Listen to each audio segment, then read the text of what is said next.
اور یہ بات بھی واضح کر دوں کہ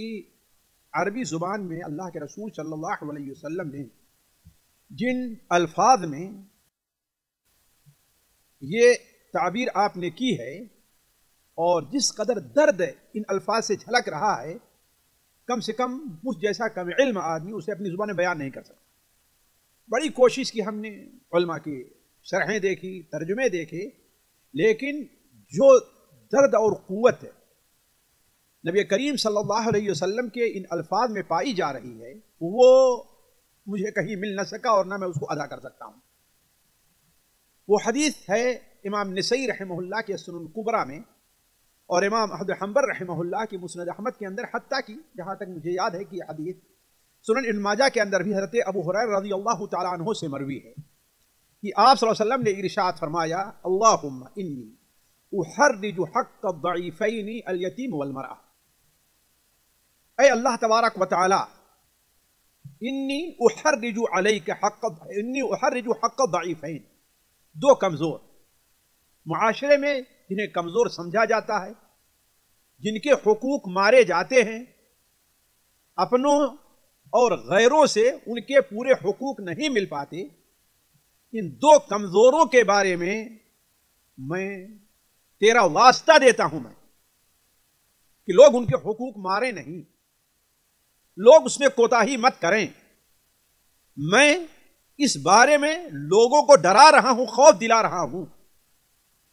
اللہم انی احرج حق الضعیفین، اور وہ کون ہیں دو؟ الیتیم والمرأة،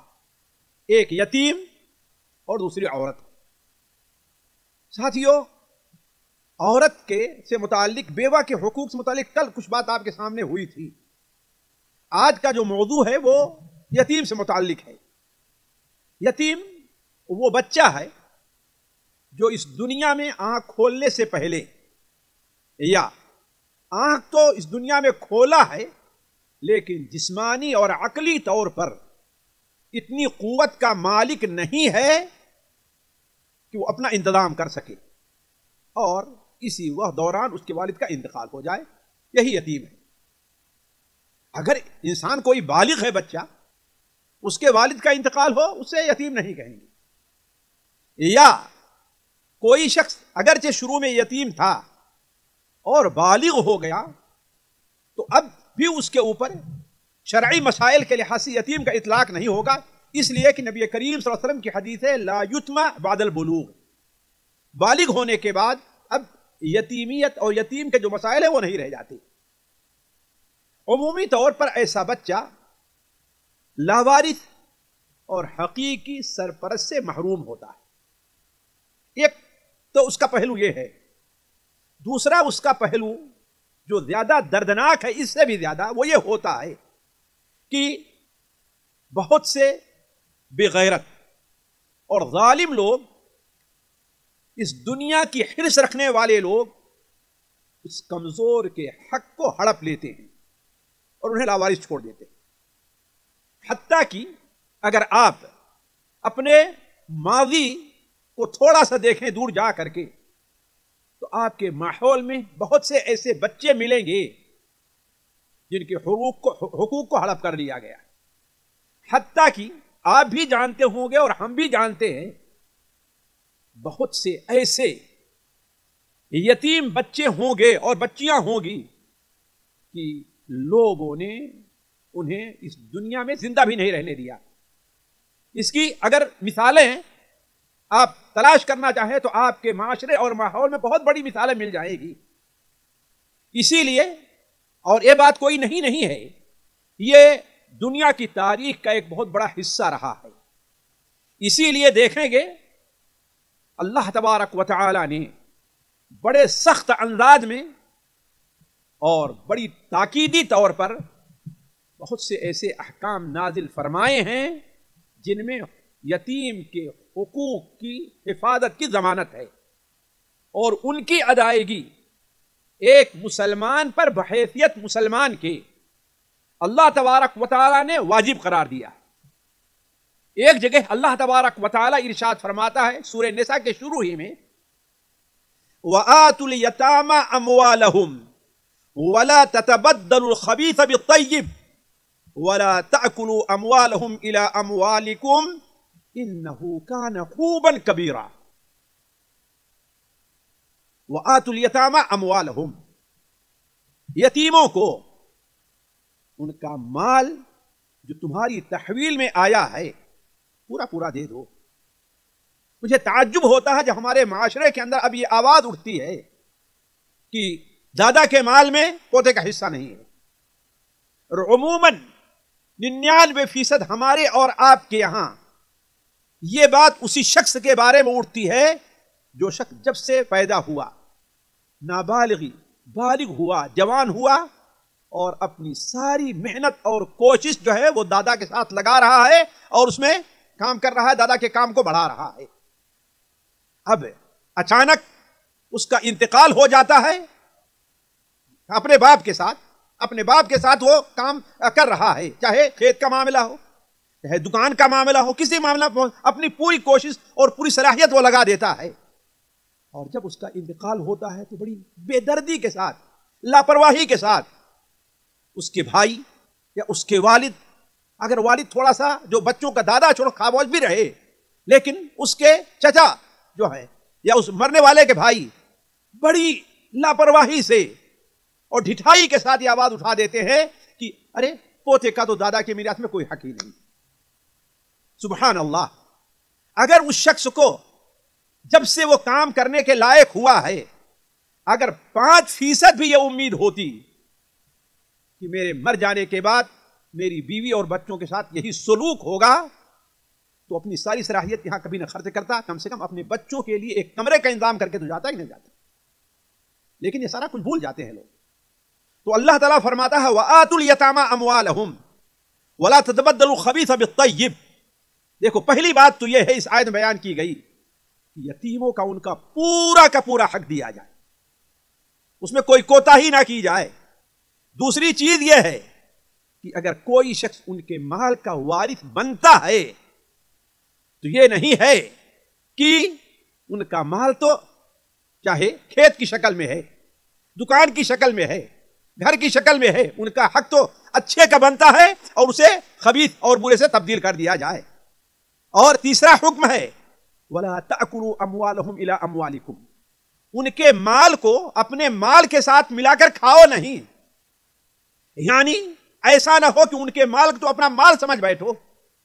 اگر تم نے ایسا کیا تو اللہ تعالیٰ کیا فرماتا ہے إِنَّهُ كَانَ حُوبًا، یہ گناہ ہے، صرف گناہ ہی نہیں ہے، کبیرہ بہت بڑا گناہ ہے۔ تو خیر ہمارا آپ کا موضوع یہ اصل حقوق سے متعلق یہ کوئی وعدی موضوع نہ ہو جائے، اس لیے میں آگے بڑھتا ہوں، لیکن بتا رہا ہوں کہ اس آیا حدیث کے مطابق یہ دل کے درد ہے جو میں اپنے الفاظ نہیں بیان کر سکتا کہ اللہ کے رسول صلی اللہ علیہ وسلم کے فرمان اللہم احرج حق الضعیفین میں کس قدر قوت پائی جاتی ہے۔ تو علی کل حال اللہ تبارک و تعالی نے یتیموں کے حقوق دلانے کی بڑی تاکید فرمائی، حتیٰ کہ سورہ نساء کا ذکر آ چکا ہے۔ یہ جو آیت ہم نے آپ کے سامنے پڑھی ہے شاید آیت نمبر 2 یا 3 ہو سورہ نساء کی، آگے بڑھ کر کے آیت نمبر 10 میں اللہ تعالیٰ یتیموں کے حقوق کی ضمانت کے طور پر لوگوں سے فرما رہا ہے ان الذین یأکلون اموال الیتامی ظلما انما یأکلون فی بطونہم نارا وسیصلون سعیرا، جو لوگ یتیموں کا مال بطور ظلم کے کھا جاتے ہیں، یہ کوئی معمولی بات نہیں ہے، وہ گیہوں نہیں کھا رہے ہیں، وہ چاول نہیں کھا رہے ہیں، وہ پھل نہیں کھا رہے ہیں، بلکہ اپنے پیٹ کے اندر جہنم کی آگ بھر رہے ہیں۔ وَسَيَصْلَوْنَ سَعِيرًا، اور وہ وقت دور نہیں ہے، صرف آنکھ بند ہونے کی دیری ہے کہ انہیں جہنم میں ڈال دیا جائے۔ تو کہنے کا مطلب یہ ہے کہ اس قسم کی ایک نہیں دو نہیں متعدد آیات میں اللہ تبارک و تعالی نے یتیموں کے حقوق کو تاکید کے ساتھ بیان فرمایا ہے۔ بڑے اختصار کے ساتھ اگر ہم یہ بات کہیں کہ قرآن اور حدیث میں یتیموں کے جن حقوق کا ذکر تاکیداً آیا ہوا ہے ان میں سے بات اہم یہ ہیں۔ پہلا حق جو سب سے اہم حق ہے اور تمام حقوق کا جامع ہے، وہ اللہ تعالیٰ ارشاد فرماتا ہے سورہ بقرہ ہی کے اندر وَبِالْوَالِدَيْنِ إِحْسَانًا وَذِي الْقُرْبَى وَالْيَتَامَى، اپنی وَاعْبُدُوا اللَّهَ وَلَا تُشْرِكُوا بِهِ شَيْئًا، عبادت کرو اللہ کی، کسی کو شریک نہ ٹھہراؤ، اور والدین کے ساتھ احسان، حسن سلوک. اور یہ احسان جو ہے حسن قول میں بھی ہونا چاہیے، فعل میں بھی اس میں حسن ہونا چاہیے، اور تصرف کے اندر بھی یہ حسن ہونا چاہیے، انجام کے لحاظ سے بھی اس کے اندر حسن پایا جانا چاہیے. وبالوالدین احسانا، والدین کے ساتھ حسن سلوک، وذی القربى قرابت داروں کے ساتھ، والیتاما خصوصی طور پر ذکر کیا. حالانکہ قرابت داروں کے اندر اپنا یتیم داخل ہے، اسے الگ سے بیان کرنے کی ضرورت نہیں تھی، لیکن اہمیت کے طور پر اور یہ بتانے کے لیے کہ ایک یتیم جو کسی معاشرے کے اندر ہے، خصوصاً مسلم معاشرے میں، اس کے اوپر اس کے رشتہ داروں کی ذمہ داری نہیں، پوری مسلم معاشرہ اس سے متعلق ذمہ دار ہے. اگر اس سلسلے میں کوتاہی کرتا ہے تو اگر اس کے چچا کی طرف سے کوتاہی ہوئی، یتیم کی دادا کی طرف سے کوتاہی ہوئی،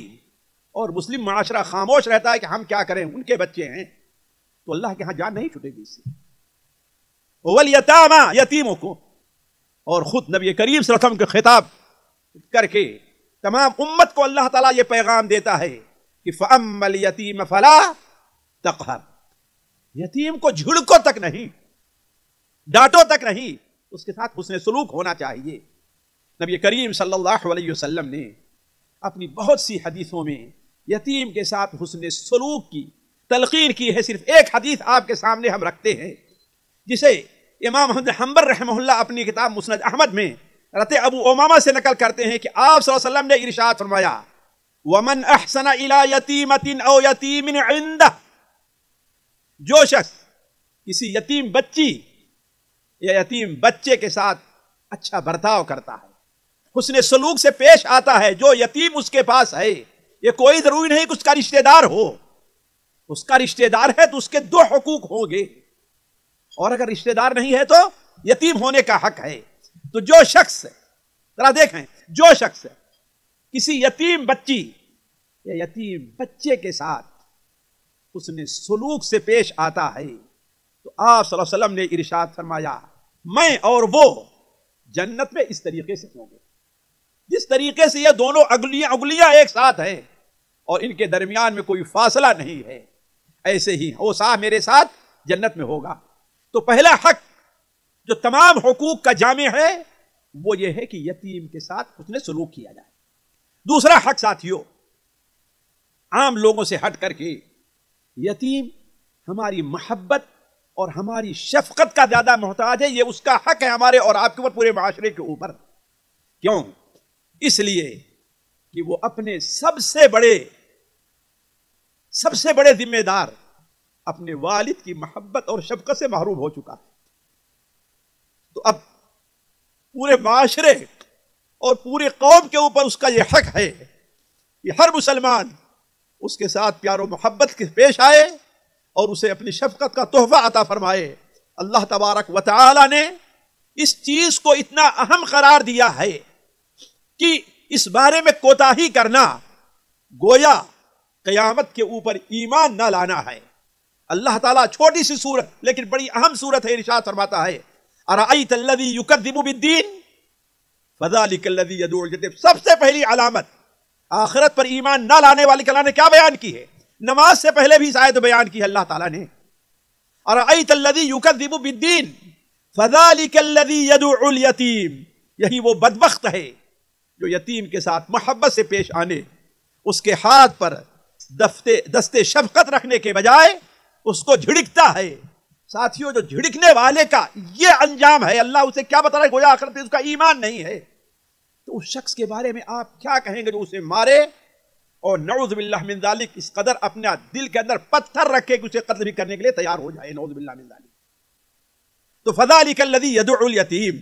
نبی کریم صلی اللہ علیہ وسلم نے اسے، بلکہ قرآن مجید میں آپ دیکھیں کہ جہنم سے بچانے والے جو عمل بیان کیے گئے ہیں ان میں سے ایک عمل یہ بھی ہے کہ یتیم کے ساتھ شفقت کا اور تکریم کا معاملہ کیا جائے. کلا بل لا تکرمون الیتیم، ایسا نہیں ہے. اللہ تعالیٰ تمہاری اہانت نہیں کر رہا ہے، لیکن حقیقت حال یہ ہے کہ تم لوگ اللہ تبارک و تعالیٰ کی طرف سے توقیر کا جو معنی ہونا وہ راستہ تم بھولے ہوئے ہو، اور وہ کیا ہے؟ بل لا تکرمون الیتیم، تم یتیم کے ساتھ تکریم کا معاملہ نہیں رکھتے۔ امام احمد ابن حنبل رحمہ اللہ اپنی کتاب مسند احمد میں حضرت ابو ہریرہ رضی اللہ عنہ نقل کرتے ہیں کہ ایک شخص نبی کریم صلی اللہ علیہ وسلم کی خدمت میں آتا۔ اس حدیث پر آپ غور کریں اور دیکھیں کہ اسلام یتیم کے ساتھ کس قدر شفقت کا معاملہ چاہتا ہے۔ آتا ہے اور کہتا ہے اے اللہ کے رسول صلی اللہ علیہ وسلم، میرا دل بڑا سخت محسوس ہوتا ہے، وعد کا، نصیحت کا، جنت کا، جہنم کا ذکر ہوتا ہے تو اس کا اثر ہمارے دل پر نہیں پڑتا، اس کا علاج کیا ہے؟ آپ صلی اللہ علیہ وسلم نے ارشاد فرمایا سب سے پہلے کیا؟ امسح رأس الیتیم واطعم المسکین۔ پہلی چیز یہ ہے کہ تو یتیم کے سر پر اپنا دست شفقت رکھ، یہ تیرے دل کی سختی کا علاج ہے جو نبی صلی اللہ علیہ وسلم نے بیان فرمایا ہے۔ تو کہنے کا مطلب یہ ہے ساتھیوں کہ وہ یتیم بچہ جو اپنے والد، اپنے باپ کی محبت اور شفقت سے محروم ہے، اسلام یہ چاہتا ہے کہ ہر مسلمان اس سے محبت کرے، ہر مسلمان اس کے اوپر اپنا دست شفقت پھیرے۔ اسی طریقے سے یتیم کا ایک حق لوگوں پر، معاشرے پر، مسلمانوں پر یہ بھی ہے کہ اس کی مالی مدد کی جائے۔ کیوں؟ عموماً اصل میں یہ ہوتا ہے کہ جب کسی کا حقیقی ذمہ دار، حقیقی ولی اس دنیا سے چلا جاتا ہے تو عموماً آپ خود بھی غور کریں، عموماً لوگوں کو یہ پرواہ ہوتی ہے کہ ہمارے اس بچوں کا کیا ہوگا۔ اسی لیے مرنے والا اللہ کی قسم اگر آواز اس کی نکل سکتی تو وہ سب سے پہلے یہی کہتا کہ میرے بچوں کا دھیان رکھنا۔ اور جن لوگوں کو یہ موقع ملتا ہے وہ لوگوں سے یہی کہہ کر کے جاتے ہیں، اور یہ انسان کی فطرت میں ہے، کیوں نہ کہیں۔ خود ہمارے نبی کریم صلی اللہ علیہ وسلم اپنی ازواج مطہرات کیا کہا کرتے تھے کہ مجھے اپنے بعد سب سے زیادہ فکر تم لوگوں کی، تم لوگوں کا کام کیسے چلے گا۔ تو جب نبی صلی اللہ علیہ وسلم اپنی ازواج مطہرات کے بارے میں اس قدر، تو ایک عام مسلمان، ایک عام انسان اپنے چھوٹے چھوٹے بچوں کے بارے میں فکر مند کیوں ہوگا؟ تو اس کا مداوع اللہ تعالیٰ نے یہ کیا ہے کہ ہر مسلمان پر ان کی مالی مدد فرض ہے، بلکہ جنت میں جانے والے جو کام بیان کیے ہیں اللہ کے رسول اللہ تبارک و تعالیٰ نے، ان میں ایک چیز یہ بھی ہے کہ یتیم کی مالی کفالت بھی کی جائے۔ وَيُطْعِمُونَ الطَّعَامَ عَلَى حُبِّهِ مِسْكِينًا وَيَتِيمًا وَأَسِيرًا۔ خواہش کے باوجود، ضرورت کے باوجود، لالچ کے باوجود،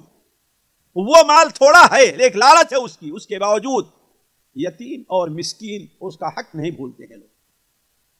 اس حدیث کے اوپر آپ غور کریں جو صحیح بخاری اور صحیح بخاری وغیرہ میں ہے، سالم بن سعد سے مروی ہے، نبی کریم صلی اللہ علیہ وسلم نے ارشاد فرمایا انا وکافل الیتیم، بعض روایت میں لہو ولغیرہ، میں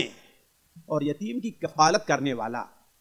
کفالت یعنی اس کے کھان، خرچ، لباس، رہن سہن کا انتظام کرنے والا، میں اور یتیم کی کفالت کرنے والا قیامت کے دن اس طریقے سے ہوں گے۔ اب ان آیات، اس آیت اور ان حدیث کی روشنی میں آپ اندازہ لگا سکتے ہیں کہ اللہ تبارک و تعالی یتیم کے حق جو مال ہے اس کی کس قدر اہمیت دیتا ہے۔ اسی طریقے سے اسی پر بس نہیں ہے ساتھیوں، بلکہ اللہ تبارک و تعالی نے یتیم کے مالی تحفظ کا بھی حق دیا ہے۔ مالی تحفظ کا معنی کیا ہے؟ ذرا اس کو سمجھنے کی کوشش کریں کہ مثال کے طور پر اگر اس کے والد کا انتقال ہو جائے، اس کے پاس جائیداد ہے، اس کے پاس جو ہے دکان ہے، اس کے پاس کھیت ہے، اور یہ بچہ ابھی کیا ہے؟ چھوٹا، ابھی دکان پر بیٹھنا نہیں جانتا، کھیت کا کام نہیں کرنا جانتا، تجارت نہیں جان رہا ہے، اور کوئی کام نہیں سنبھال سکتا، تو کیا مطلب اس کا مال ضائع ہو جائے؟ گورنمنٹ اس کی نگرانی کرے؟ نہیں نہیں نہیں، یہ مسلمانوں کی ذمہ داری ہے کہ اس کی نگرانی کریں۔ حتیٰ کہ اگر کوئی شخص یہ کہتا ہے کہ میرے پاس وقت نہیں ہے، کوئی شخص یہ کہتا ہے کہ خود میں اپنا کام، اپنے بچوں کا خرچہ نہیں اٹھا پاتا، تو اسے اسلام یہاں تک اجازت دیتا ہے کہ تم یہ کام کرو، اور انصاف کے ساتھ، عدل کے ساتھ تمہاری جو مزدوری بنتی ہے اس کو لے لو، لیکن یتیم کو کے مال کو ضائع نہ ہونے دو، اس کی حفاظت ضرور ہونی چاہیے، اس کی ذمہ داری تمہارے اوپر ہے جو ذرا قریب ہوگا۔ اسی لیے اللہ تبارک و تعالی نے دیکھیں کہ ایک سے زائد جگہ آپ سورہ العام میں دیکھ لیں، سورہ بنو اسرائیل میں دیکھ لیں، اللہ تبارک و تعالی نے یتیم کے مال کی حفاظت سے متعلق جو لوگ اس کے ذمہ دار بنے، اللہ تعالیٰ نے یہاں تک کی ہے کہ وَلَا تَقْرَبُوا مَالَ الْيَتِيمِ إِلَّا بِالَّتِي هِيَ أَحْسَنُ حَتَّى يَبْلُغَ أَشُدَّهُ۔ یتیم کا جو مال ہے، وَيَسْأَلُونَكَ عَنِ الْيَتَامَى قُلْ إِصْلَاحٌ لَهُمْ خَيْرٌ، سورہ بقرہ میں دیکھیے اللہ تعالیٰ کیا فرماتا ہے، یتیم کے مال کے تم قریب ہی نہ جاؤ۔ قریب نہ جاؤ نہیں، قریب نہ جانے کہ یہ معنی نہیں نہ جاؤ، نہیں، قریب معنی بری نیت سے قریب نہ جاؤ۔ وَلَا تَقْرَبُوا مَالَ الْيَتِيمِ، یتیم کے مال کے قریب نہ جاؤ، الا باللتی ہی احسن، ہاں مگر اس طریقے سے جو طریقہ پسندیدہ ہو، حتی یبلغ اشدہ، یہاں تک کہ یتیم اپنی قوت کو پہنچ جائے تو مال ان کے حوالے کر دو۔ اسی چیز کو سورہ نساء کے اندر اللہ تعالیٰ نے بڑی تفصیل وضاحت سے بیان کیا ہے۔ ساتھیو اگر صرف وہی آیات ذکر کی جائیں جن آیات میں اللہ تعالیٰ نے یتیم اور ان کے حقوق کے ساتھ متعلق ایک لمبا موضوع ہے، لیکن جانتے ہیں یہ موضوع صرف ٹو دی پوائنٹ نکات کا ہے، تو سورہ نساء کے اندر اللہ تعالیٰ کیا فرماتا ہے، وَابْتَلُوا الْيَتَامَى، آزماؤ دیکھو یتیموں کو، حَتَّى إِذَا بَلَغُوا النِّكَاحَ، ہاں جب وہ بالغ ہو جائیں تب تک ان کے مال کی ذمہ داری اور حفاظت تم کرو، لیکن پھر بھی ابھی دیکھو اگر وہ رشد کو، بالغ تو ہو گئے ہیں لیکن ابھی نا تجربے کاری ہے، سمجھ نہیں ہے، پھر بھی ان کا مال ان کے حوالے نہیں کرنا ہے، جو جیسے چاہے اڑا دیں اس کو، اس لیے کہ معاشرے میں کچھ ایسے لوگ بھی ہوں گے جنہیں ورگلانے والے ہوں گے، معاشرے میں کچھ ایسے لوگ جن کے دل کے اندر کھوٹ ہوگا، معاشرے میں کچھ ایسے لوگ ہوں گے جو یتیم کا مال کھا جانا چاہتے تھے لیکن کسی سمجھدار آدمی کے ہاتھ میں پڑ گیا ہے،